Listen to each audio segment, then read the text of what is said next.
Welcome to RE Uncut. Our daily shows are supported by Printforce, Sure Agents, Rockend and CoreLogic.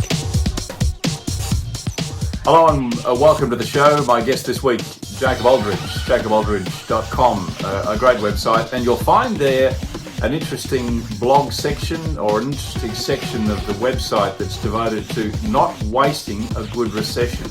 Not making light of where we are now, but just certainly highlighting what the opportunities are. So when do you zig, when do you zag, and why do so many leaders focus on the wrong things?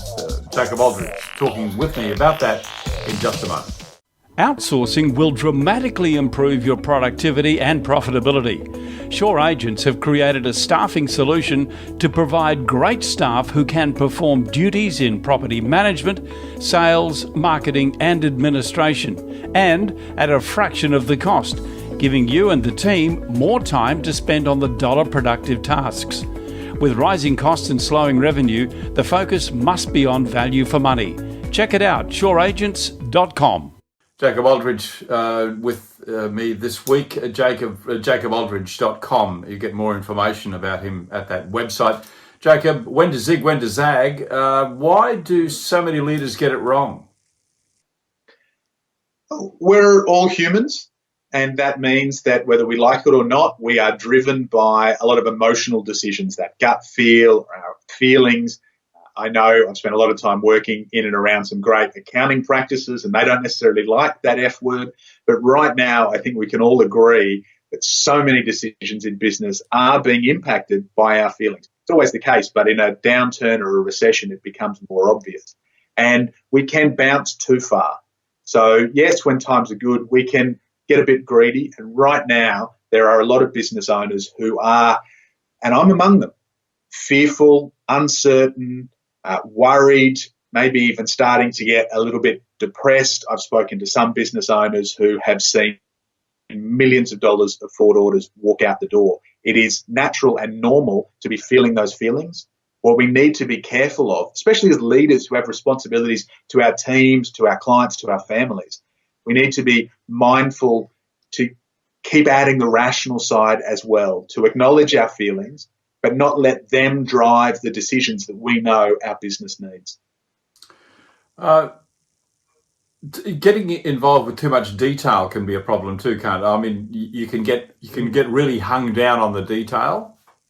Yeah, it's one of the 5 big mistakes that business owners tend to make in a recession is that they shift from macro to micro because of that fear.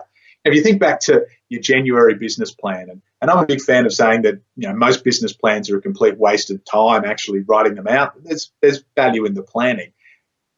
All of our January business plans have completely gone out the window.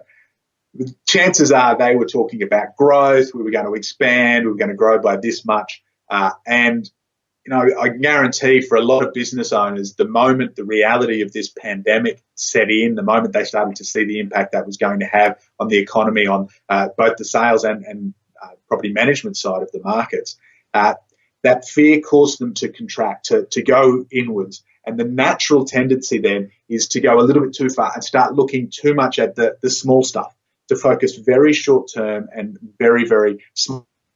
So suddenly you're buying a cheaper brand of coffee for the office break room. Suddenly you're worried about how much money's being spent on paper and paper clips in your office. Absolutely, now is not the time to be high in the sky, head in the clouds, thinking about everything that could go right. You need some reality. However, if you get caught up in the micro, too much of the small things, then you're actually going to miss the opportunities that are presenting themselves.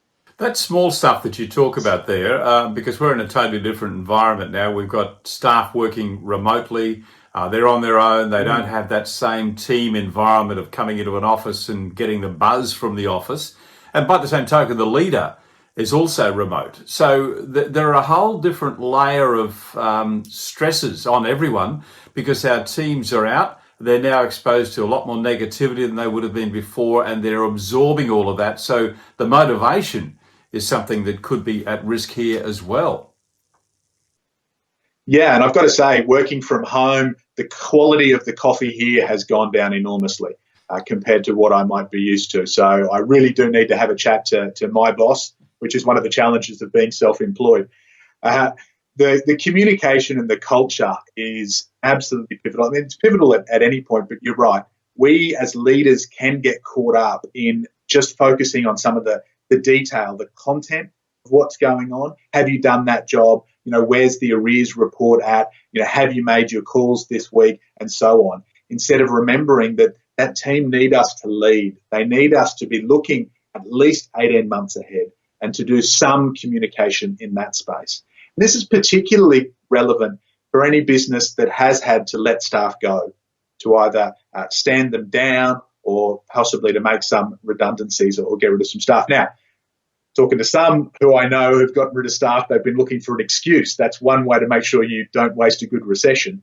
But for those staff that you've worked blood, sweat and tears to get them on your team and you've had to let them go, you can keep communicating with them. The reality of this environment is that they're not out there walking into another amazing job tomorrow.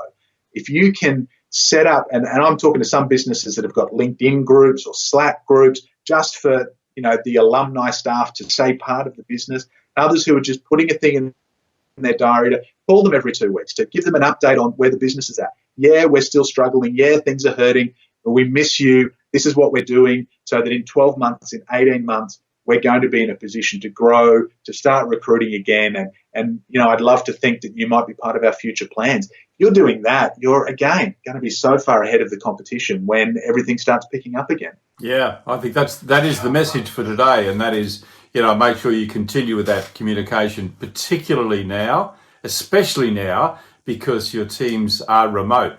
Jacob Aldridge, my guest. JacobAldridge.com is the website. Tomorrow we're going to round this series out. We've talked about the market and we've talked about businesses and so on. Let's talk about cycles of a business. Jacob Aldridge joins me again tomorrow morning. Thanks, Jacob.